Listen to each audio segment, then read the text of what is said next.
വന്യജീവി ആക്രമണത്തിൽ പ്രതിഷേധിച്ച് കോതമംഗലം പൗരസമിതി. കേരളത്തിൽ അടിക്കടിയുണ്ടാകുന്ന വന്യജീവി ആക്രമണത്തിൽ പ്രതിഷേധിച്ച് ഡൽഹി ജന്തർ മന്ദറിൽ സമരം നടത്തി. പ്രതിഷേധ സമരം ഫരീദാബാദ് രൂപത വികാരി ജനറൽ മോൺസിനോർ ജോൺ ചോലിത്തറ ഉദ്ഘാടനം ചെയ്തു.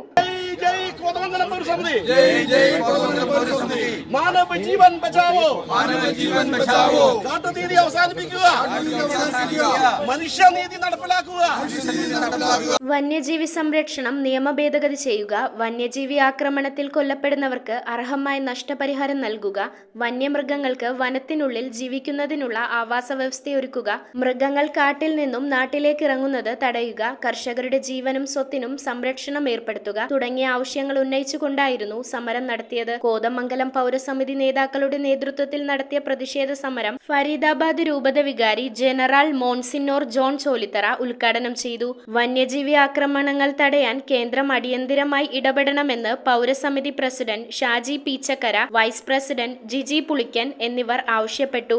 പ്രതിഷേധ പരിപാടികൾക്ക് മുന്നോടിയായി പ്രധാനമന്ത്രിക്കും കേന്ദ്ര വനം മന്ത്രിക്കും പൗരസമിതി നിവേദനം നൽകുകയുണ്ടായി. സമര പരിപാടികൾക്ക് ജിജോ കുര്യൻ, ജോസ് പോൾ എന്നിവർ നേതൃത്വം നൽകി. കേരളത്തിൽ അടിക്കടി ഉണ്ടായിക്കൊണ്ടിരിക്കുന്ന കാട്ടുമൃഗശല്യത്തിനെതിരെ ഞങ്ങൾ കോതമംഗലം താലൂക്ക് പൗരസമിതി ധർണാ സമരത്തിന് ഡൽഹിയിൽ എത്തിയിരിക്കുകയാണ്.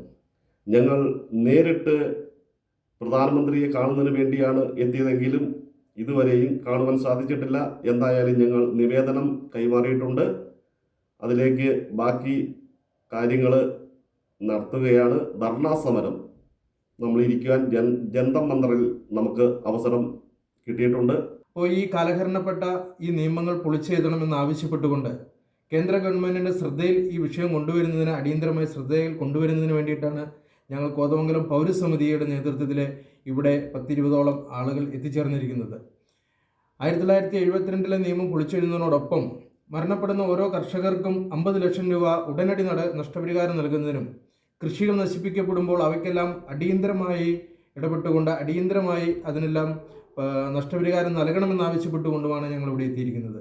കേരളത്തിലെ വന്യമൃഗങ്ങളുടെ എണ്ണം ഏകദേശം ആനയുടെ എണ്ണം 63% വർദ്ധിച്ചിരിക്കുകയാണ്.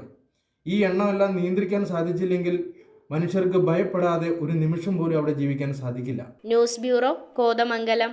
3.5 വർഷം മുൻപ് അവളുടെ ആഗ്രഹത്തിന് ഇതുപോലൊരു ലെറ്റർ ഞാൻ കൊടുത്തു. അന്ന് അവൾ എന്നെ നോക്കി ഒന്ന് സന്തോഷത്തോടെ ചിരിച്ചു. ഇപ്പോ അവളുടെ സ്വപ്നങ്ങളും എല്ലാം യാഥാർത്ഥ്യമാക്കി. സ്വപ്നങ്ങളെ യാഥാർത്ഥ്യമാക്കി എംബിറ്റ്സ് എഞ്ചിനീയറിംഗ് കോളേജ്, കോതമംഗലം.